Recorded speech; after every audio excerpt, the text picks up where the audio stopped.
میں ہمیشہ رہتے ہیں، ان کو کبھی آپ نہیں دیکھو گے۔ کیا یہ مسئلے کا حل ہے؟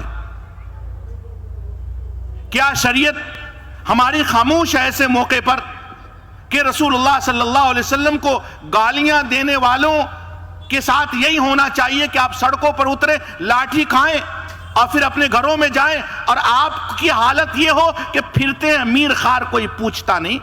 اس عاشقی میں لذت سادات بھی گئی۔ مہربانو، ایسا نہیں ہے۔ آپ پہلے اپنی حالت کو سمجھو۔ سب سے پہلے تو آپ یہ بتاؤ ہمیں، اور آپ کے لیڈران بتائیں، اور آپ کے بعض وہ لوگ جو اپنے آپ کو مدنی علماء کہتے ہیں، شرم آنی چاہیے اور ان کو اپنی ڈگری کو جوتے سے ڈونت دینی چاہیے، یا جلا کر اس کا آلو پیاز خریدنا چاہیے، جو آپ کو سڑکوں پر اتارتے ہیں اور اس کی ستائش کرتے ہیں۔ میں پوچھتا ہوں، کیا قرآن و سنت خاموش ہے؟ پہلے تو یہ حالت طے کریں آپ کہ آپ کی بدعمالیوں کی وجہ سے، شریعت پر نہ چلنے کی وجہ سے آپ کون سی حالت میں، غلبے کی حالت میں یا مغلوبیت کی حالت میں۔ پھر یہ طے کریں کہ اللہ رب العالمین کیا وہ ہر چیز پر قادر ہے یا نہیں ہے، وہ احکم الحاکمین ہے کہ نہیں، وہ جبار ہے کہ نہیں، جس کی جبروتیت کے سامنے اگر وہ اتر جائے تو دنیا کی کوئی طاقت اس کے سامنے ٹک نہیں سکتی ہے۔ یہ عقیدہ، یہ لا الہ الا اللہ کے درس میں ہے یا نہیں؟ اگر ہے، اگر اللہ احکم الحاکمین ہے، اللہ معاملے کے فیصلے کرتا ہے، اللہ نے اپنے بارے میں کہا وَأَنْتَ أَحْكَمُ الْحَاكِمِينَ، نوح علیہ السلام نے دعائی دی کہ اے اللہ تو فیصلہ کرنے والوں میں سب سے زیادہ فیصلہ کرنے والا ہے۔ اگر وہ سب سے بڑا جج ہے، سب سے بڑا حاکم ہے، اور ہم سب کی جانیں ظالموں کی بھی اور مظلوموں کی بھی اسی کے قبضے قدرت میں ہے، تو اس مجمع والوں مجھے بتاؤ کہ بارہا نبی صلی اللہ علیہ وسلم کو گالیاں بکی جاتی ہیں، ٹھیک ہے، دی جاتی ہے، دینے والوں کو اللہ رب العالمین سمجھے، اور ہم دعا کریں اللہ دینے والوں کی زبان میں کینسر پھیلا دے، آمین کہو۔ لیکن مجھے یہ بتا میرے مہربانوں، یہ سڑکوں پر جو تم کو اترنے کی دعوت دی جاتی ہے، تم کو پروٹیسٹ کی اترنے کی دعوت دی جاتی ہے، تم کو اس کے بعد لاٹھیاں کھانے کی دعوت دی جاتی ہے، اور یہ دم دبا کر کے اپنے بل میں گھس جاتے ہیں جو تمہیں اکساتے ہیں، مجھے بتاؤ تمہیں اس مولویوں نے کبھی کہا، یہ حدیث بھی بتائی کہ تم اللہ کے سامنے گڑ گڑا کر کے اپنے رسول کا، خاتم النبیین کا، امام المتقین کی مظلومیت کا مقدمہ تم احکم الحاکمین کی عدالت میں کبھی درج کیے ہو؟ یہ کیوں نہیں بتایا جاتا؟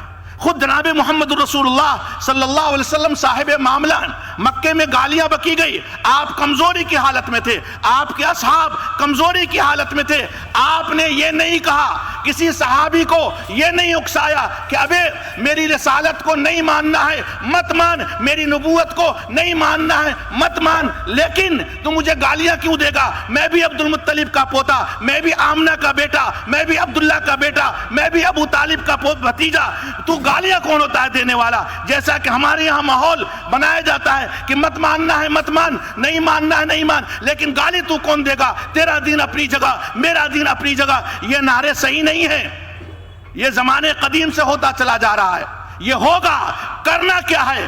عقل کے ہوش میں آپ کو رہنا ہے۔ ہمارے نبی نے کے بارے میں قرآن نے کہہ دیا لَقَدْ كَانَ لَكُمْ فِي رَسُولِ اللَّهِ أُسْوَةٌ حَسَنَةٌ، لوگو رسول اللہ کی زندگی میں تمہارے لیے آئیڈیل اور نمونہ ہے، بہترین نمونہ ہے۔ جذبات سے بات نہیں بنے گی، اور اس طرح کے جذبات سے فیصلے نہیں ہوں گے۔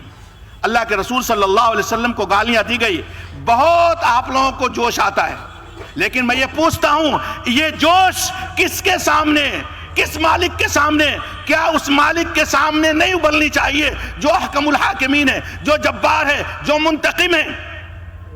میں بڑے ادب سے پوچھوں گا، عوام سے بھی، سوشل میڈیا میں تو بہت بکتے ہیں آپ لوگ اور بکواس تو بہت کرتے ہیں، لیکن ہمارے ملک میں جو گالیاں دی گئی، آپ میں سے کون کون ہے جس نے اپنے نبی کی اس گالی کا بدلہ اور اس گالی کا مقدمہ احکم الحاکمین کے سامنے راتوں کو تہجد پڑھ کر کے اللہ رب العالمین کی عدالت میں درج کیا ہے؟ ہمارے ملک کے پردھان منتری سے یا اقتدار اعلیٰ سے آپ انصاف مانگتے ہو، جن کو خود نہیں معلوم ہے کہ انصاف کیا ہے۔ یہ کیا دھوکہ بنا دینا ہے، یہ کیا جذبات کا سودا ہے؟